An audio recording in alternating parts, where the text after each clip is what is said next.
The first thing I saw when I opened my eyes was her face. Cold, flawless, and terrifyingly close.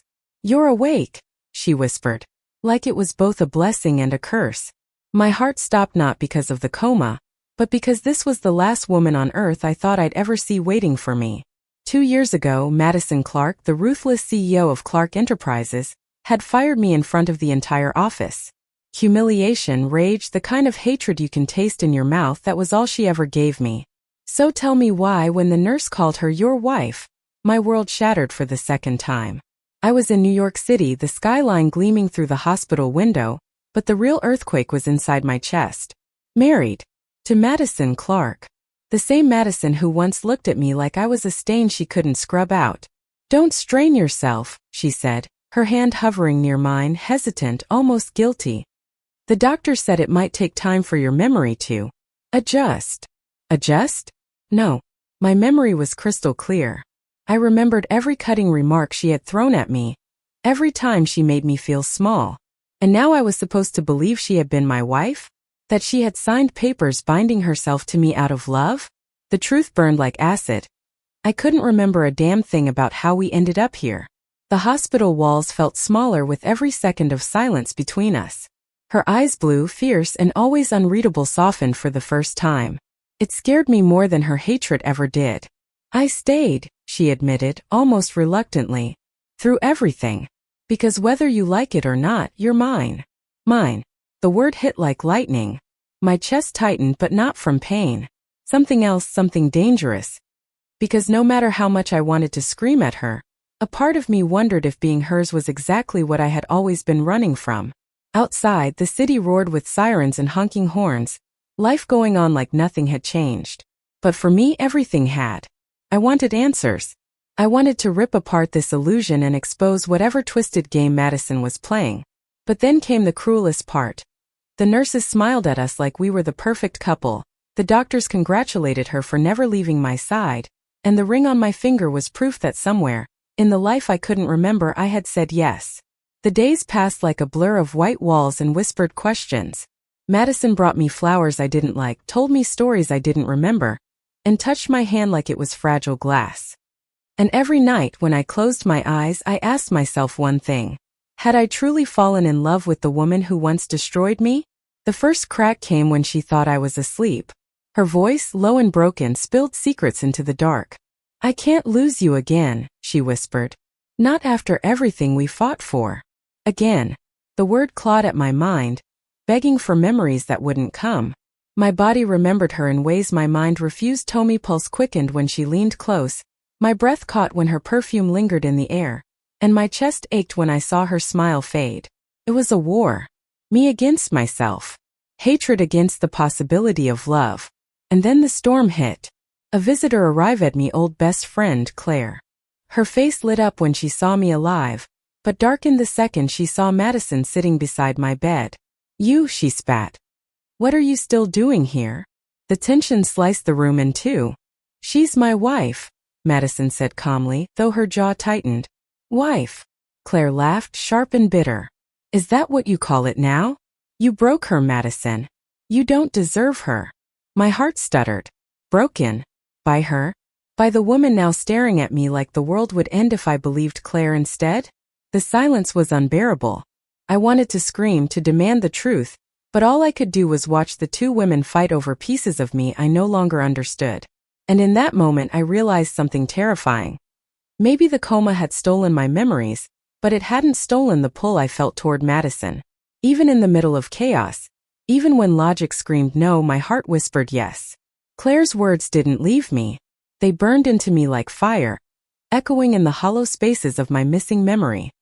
I stared at Madison for hours after Claire stormed out of the room, searching her face for cracks, for signs of guilt, for answers. But Madison, ever the fortress, only whispered, "Don't listen to her. What we had. It was real. Real." The word haunted me.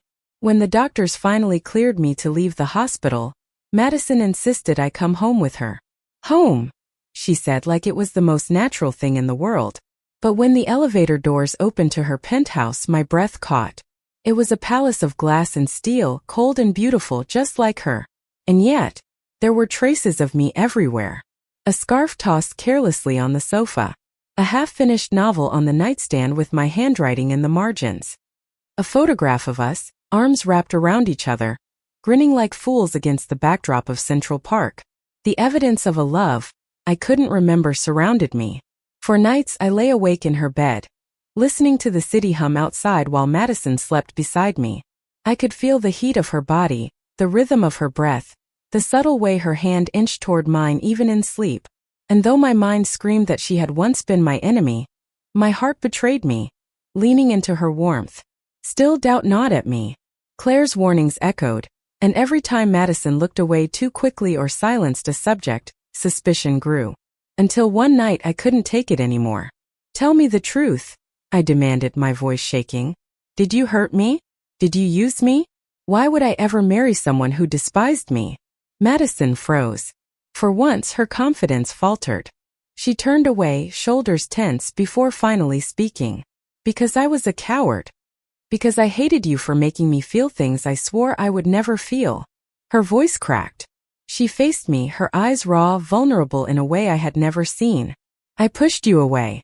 I tore you down. And then I realized I was in love with you. But by the time I admitted it, you hated me back. And you had every right to. So I chased you. I begged. I tried to prove I could be better. And somehow you let me in. Her confession tore the ground from under me.